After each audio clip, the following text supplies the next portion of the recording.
Georg Hegel was a German philosopher who came up with a basic system for achieving the goals of the Illuminati called the Hegelian dialectic. This system is based on 3 steps. In step 1, a rogue government will create the problem that harms or even kills its own citizens. This deception is known as a false flag attack. In step 2, a rogue government will control the reaction to the problem which it created by typically blaming it on an enemy or some aspect of its own society over which it seeks more control. This is why the term false flag attack is so named. In step 3, a rogue government will offer the solution to the problem which it created. This solution is typically a war or a system of regulations. The solution would usually not be accepted by the public had the rogue government not created the crisis and controlled the reaction to it in the first place. A government which seeks increasing control can keep pushing society to accept its agenda by following a series of problems, reactions, and solutions which it planned all along. The significance of the Hegelian dialectic is not how evil it is, but rather how often governments choose to follow it.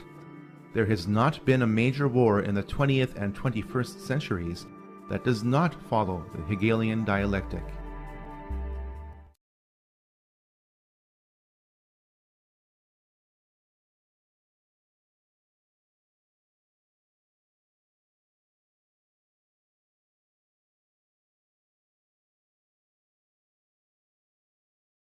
The Hegelian dialectic is a very subtle psychological process which can destroy conviction, crumble your conscience, and it can even eliminate every shred of opposition that might exist within you that would make you oppose the exterminating of Christian principles in society.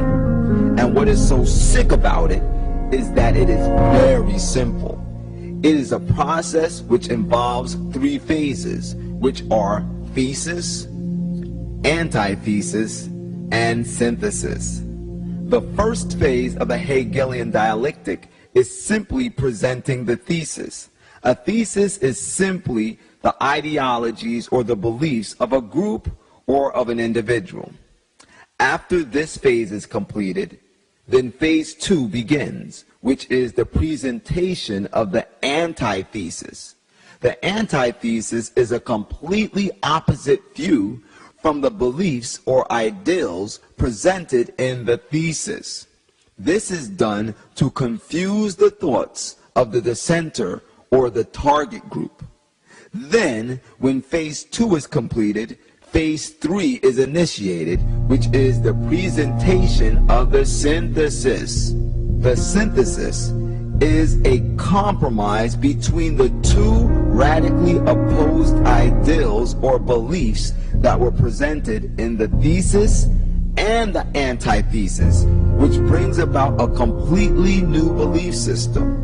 A completely new belief system which is more than readily accepted by the dissenter or the dissenting group because it relieves the confusion that was on their mind, and unknowingly now they compromise their own belief system. This process is then repeated a number of times until the dissenter or the dissenters finally give up and accept a new belief system without any more dissent at all.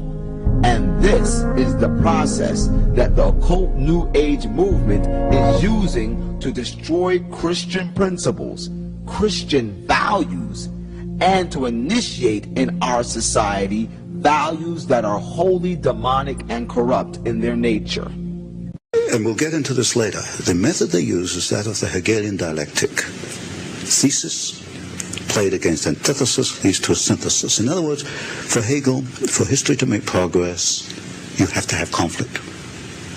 And when you look at the key people in the order, you will find that they generate conflict. So Bush and Harriman politically are conflicting. Coffin and Buckley, although part of the same order, are in public conflicting with one another because conflict leads to the new synthesis. The order want to accomplish in the Bolshevik Revolution? You create opposing forces which you place in conflict.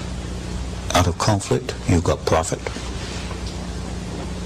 you've got political power, and you can direct history.